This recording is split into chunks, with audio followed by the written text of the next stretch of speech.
Skin বা ত্বক, যেটা কিনা হিউম্যান বডির সবথেকে লার্জেস্ট অর্গান। এই স্কিনকে আমরা ৩ ভাগে ভাগ করি।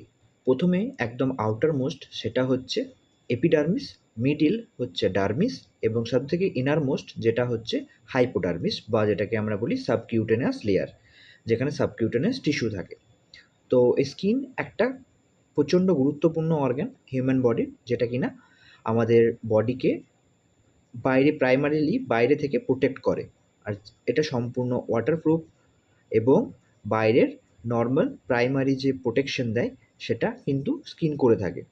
তো এই ৩টে লেয়ারের মধ্যে সবথেকে ইম্পর্টেন্ট লেয়ার হচ্ছে মিডল লেয়ারটা, যেখানে কিনা আমাদের drainage system, lymphatic drainage system, vessels আর হেয়ার ফলিকল, এই সমস্ত গুরুত্বপূর্ণ অর্গানগুলো থাকছে, বা সোয়েট গ্ল্যান্ড, এই সমস্ত জিনিসগুলো এই মিডল লেয়ারে পাওয়া যায়।